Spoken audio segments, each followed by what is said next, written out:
That you don't punch down. Like, it's not your vibe, and it's a good. Oh no, I would very much. The studio fell silent the moment the words left his mouth. On a platform meant for lighthearted banter, Ryan Reynolds just dropped a bombshell that left the audience reeling. He confessed to a dark past of bullying and harassment that absolutely nobody saw coming. This wasn't the witty, self-deprecating hero we know from the big screen. It was a raw, unsettling admission of targeting a 22-year-old girl just for his own amusement. The forced laughter in the room couldn't hide the tension. For decades, he has been Hollywood's golden boy, but this confession changed the narrative instantly. The nice guy act was finally starting to crumble under the weight of his own words. Last night, US time, Ryan Reynolds was appearing on the Conan O'Brien show called The details of the story were even more disturbing than the admission itself. Reynolds described a period 22 years ago when he systematically made life a living nightmare for a young colleague. This wasn't a simple misunderstanding or a professional disagreement. It was a calculated effort to humiliate someone who had no power to fight back. He framed it as a comedic anecdote, but the public wasn't laughing along this time. Instead of seeing a relatable star, people saw a glimpse of a much darker personality. The charm that usually acts as his shield was nowhere to be found, leaving behind a trail of unanswered questions about who he really is. in this 1 hour long interview show, whatever. Ryan was trying to be funny the whole time, which is his public. If the bullying story was bad, his attempt at an apology was a total train wreck. Reynolds revealed that he tried to make amends by sending the woman champagne. There was just one massive problem with his grand gesture. The victim didn't even drink alcohol. This wasn't a sincere olive branch or a sign of genuine remorse. It felt like a cruel mockery, a fresh layer of humiliation dressed up in expensive bubbles. The public saw through the PR move immediately, interpreting it as a dismissive, tone-deaf act. It screamed indifference rather than accountability, proving that he was completely disconnected from the actual pain he had caused in the past. You don't punch down. Like, it's not your vibe, and it's a good. Oh no, I would. Perhaps the most chilling part of the entire confession was the lesson Reynolds claimed to have learned. Instead of vowing to be better, he told Conan O'Brien that the experience taught him to never apologize. This wasn't a moment of growth or maturity.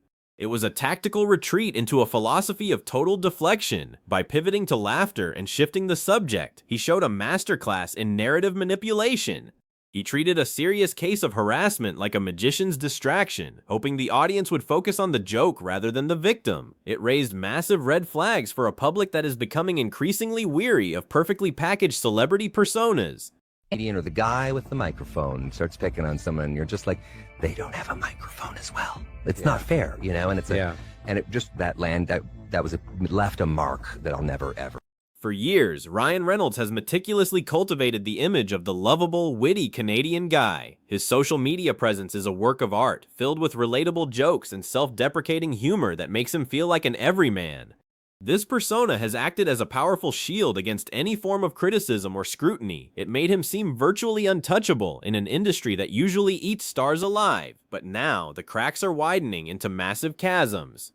People are starting to peer behind the curtain, questioning how much of this nice guy routine is a fabricated mask designed to withstand the intense pressure of the Hollywood spotlight. This whole conversation to me just says that Ryan Reynolds is a very insecure person and he can't be himself. He never can be himself.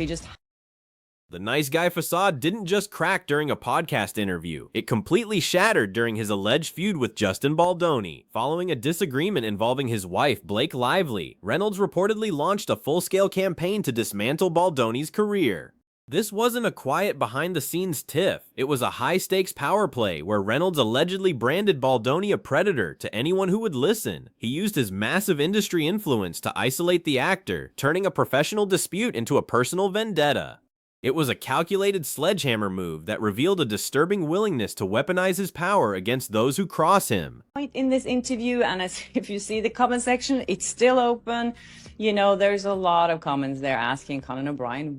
Reynolds didn't stop at just spreading rumors. He reportedly used his own creative projects as a weapon. Rumors began to swirl that the Nice Pool character in his latest Deadpool project was a direct, mean-spirited parody of Baldoni. This wasn't a subtle inside joke.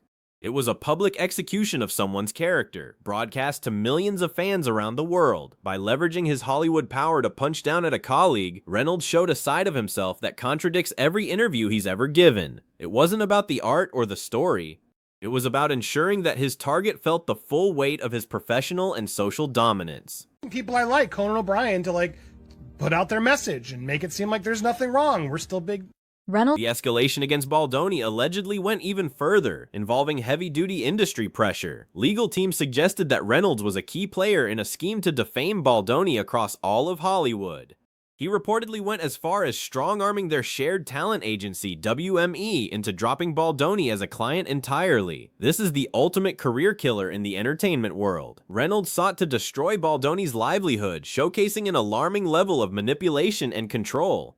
When Baldoni finally complained about the treatment, Reynolds allegedly dismissed him as being thin-skinned, highlighting a total lack of empathy for the human cost of his actions. And Blake Lively hate. I don't hate them. I'm angry with them. I'm frustrated with them because they refuse to take accountability, and they are using their Hollywood power to just... The T.J. Miller saga adds another stain to the supposedly perfect Reynolds reputation. Miller, who was a key comedic part of the Deadpool franchise, went public with accusations of a toxic and uncomfortable environment. He recounted several instances where Reynolds made horrifically mean comments while in character, pushing past the boundaries of creative banter into something much more personal.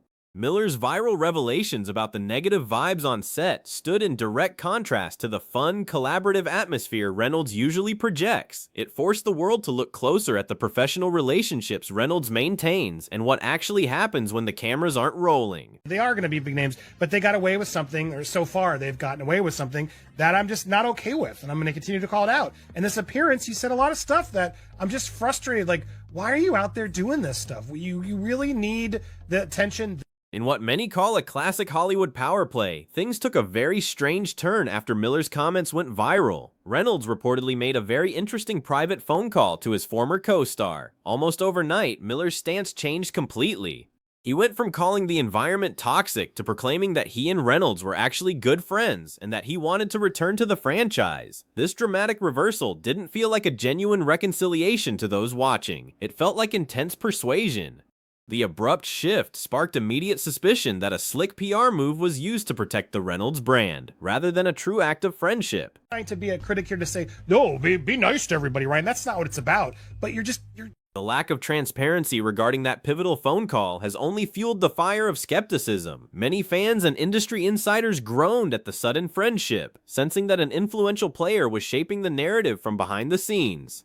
The tension seemed to evaporate into thin air far too quickly to be natural. It highlighted Reynolds' alleged ability to manipulate situations to his advantage, leaving the audience to wonder if Miller was pressured into silence. This recurring theme of people recanting their negative statements after a private talk with Reynolds is becoming a pattern that is harder and harder for the public to ignore or excuse. Now here Friedman is quoted in TMZ. Let's look at what he said. Mr. Reynolds' exploitation of his enormous power in Hollywood continues, this time arrogantly asking to be dismissed from the case despite his publicly documented involvement, extending far beyond just being a... This pattern of control extends beyond actors to the directors who helped build his biggest hits. Tim Miller, the director of the original Deadpool, was instrumental in the film's massive success. However, he abruptly left the sequel despite his proven track record. While the official reason was creative differences, industry whispers suggest that Reynolds essentially threw Miller under the bus to take full control of the franchise. This isn't just a one-off event. It's a consistent strategy where Reynolds takes the reins, and if someone else's vision doesn't perfectly align with his, they are sidelined or replaced. He is no longer just an actor. He is a master of narrative control. Dismissal docs Tuesday calling Justin thin-skinned for complaining that so-called nice pool character from Even the most explosive directors in Hollywood aren't immune to the friction. Michael Bay, known for his intense sets and strict discipline, reportedly clashed with Reynolds during their collaboration. Rumors from the set hinted at serious tension, with Bay's professional approach clashing with Reynolds' sarcastic class clown demeanor. Bay is a notorious disciplinarian, and Reynolds' penchant for jokes during critical moments allegedly pushed the director to his limit. Bay's rare silence on the matter spoke volumes. It suggested an unresolved conflict that directly contradicted Reynolds' image as an easygoing, perfect collaborator that every director loves to work with. Well, even doing that, he's just thin-skinned for complaining about it. But Baldwin didn't take it lightly. Mr. Reynolds was a key player in the scheme, defaming Justin around Hollywood, strong-arming WME, their agency, into dropping Justin as a client, and trying to destroy Justin's career however possible. But Baldoni didn't take it lightly.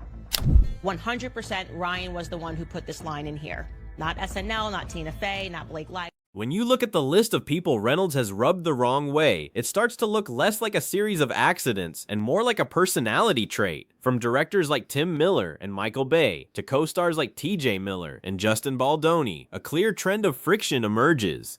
People are beginning to ask if his maverick style is actually just a lack of team play. While his humor is undeniable, many wonder if his sarcastic approach actually hinders the creative process rather than helping it. This consistent friction with collaborators is challenging his image as a universally beloved figure who is easy to get along with on every single set. We had a really weird moment on... Reynolds often claims that he only ever punches down on himself, but his on-screen work tells a very different story. Especially in the Deadpool films, his humor frequently targets those who are already struggling or resorts to low-hanging fruit at the expense of others. While audiences certainly laugh, these moments are becoming harder to square with his never punches down mantra. This apparent hypocrisy between his stated values and his actual comedic output is eroding the trust fans have in him. It fuels the skepticism that his public persona is a carefully curated lie designed to sell tickets while he does whatever he wants behind the scenes. So he was like, what's great about you, Weasel? You're not the star, but you just, you do just enough exposition that it's funny, and then we can leave. The legal world is also starting to catch up with the Reynolds PR machine. Attorneys have publicly quoted that Mr. Reynolds' exploitation of his enormous Hollywood power is a continuing issue. They've accused him of arrogantly asking to be dismissed from legal cases, despite having documented involvement in the very controversies he claims to be a stranger to. This legal pressure suggests that his influence goes far beyond just being a movie star. He is a power broker who uses his status to evade accountability. The more he tries to distance himself from these messy situations, the more he seems to be right at the center of the web. That went viral. Ryan Reynolds immediately picked up the phone and somehow got TJ Miller to recant. Oh no, we're now... Social media has always been his greatest weapon, but now it might be his undoing. His Twitter account is a curated stream of viral quips that position him as a guy who is always in on the joke. This creates a relatable everyman vibe that keeps fans engaged and effectively deflects any serious criticism. It acts as a digital shield, protecting him from the consequences of his real-world actions. However, the public is starting to demand more than just perfectly timed memes and witty comebacks. There is a growing hunger for authenticity that a curated digital facade simply cannot satisfy, and the cracks are finally starting to show. You're a hypocrite. And you keep getting exposed and allowing us to expose you for this person that, look, we all are flawed. We are human. Whispers have also surfaced regarding the role of Blake Lively in this complex power dynamic. As one half of Hollywood's most influential power couple, she is increasingly seen as more than just a supportive spouse. Allegations hint that she is an active participant in shaping their collective image and may even be fueling some of Ryan's industry feuds. This dynamic suggests a calculated partnership designed primarily to protect their massive brand. They operate as a united front, making it nearly impossible to challenge one without attacking the other. It's a strategic alliance that allows them to sidestep accountability by presenting a flawless golden image. The strategic cultivation of their iconic status makes it incredibly difficult for the average person to question them. Their red carpet appearances, joint social media posts, and media interviews are all part of a masterclass in PR. They have become an institution in themselves, an unassailable couple that seems too perfect to be true. But public frustration is mounting as their ability to dodge real consequences becomes more noticeable. People are tired of the polished facade and are starting to demand the truth. The more they try to control the narrative, the more the public pushes back, looking for any sign of genuine human emotion. Despite their powerful united front, the image of the perfect couple is starting to look increasingly artificial. The public is growing weary of the curated Instagram posts and the witty banter that seems to cover up every single controversy. As the layers are peeled back, Ryan's nice guy persona is fraying at the edges, and Blake's potential role in his industry battles is becoming harder to ignore. This combined impact is fueling a growing sense of frustration among fans who once adored them.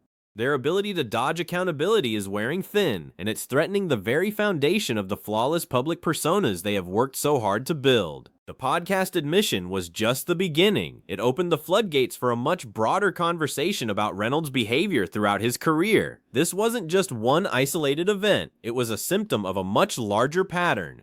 Legal battles, social media firestorms, and a chorus of critical voices are all starting to challenge the narrative that has protected him for years. The nice Canadian routine is failing because the cracks in the narrative are becoming too wide to ignore. Many are now wondering what other untold stories are buried beneath the surface, waiting for the right moment to dismantle his reputation once and for all. To save what's left of his image, Reynolds needs more than just a new PR strategy. The "I was just joking" routine has officially reached its expiration date. What the public wants now is genuine accountability, not a champagne-fueled insult or a sarcastic tweet. He needs a sincere reckoning with his past actions, and a transparent look at how he uses his power in the industry. For years, dodging consequences worked perfectly, but the world has changed. Realness and honesty are the only currencies that matter now. Without a major shift in how he handles his controversies, this could be the beginning of the end for his career. The curtains are slowly being pulled back on the meticulously crafted world of Ryan Reynolds. An empire built on charm and self-deprecating humor is showing signs of serious decay. From the podcast revelations to the history of alleged manipulations, a complex and troubling portrait is emerging. The question moving forward isn't just about his past, it's about whether he can ever truly be authentic. Will he continue to hide behind a sarcastic smile and a team of PR experts, or will he finally face the music? This saga is far from over, and the world is watching to see if the nice guy can survive the truth.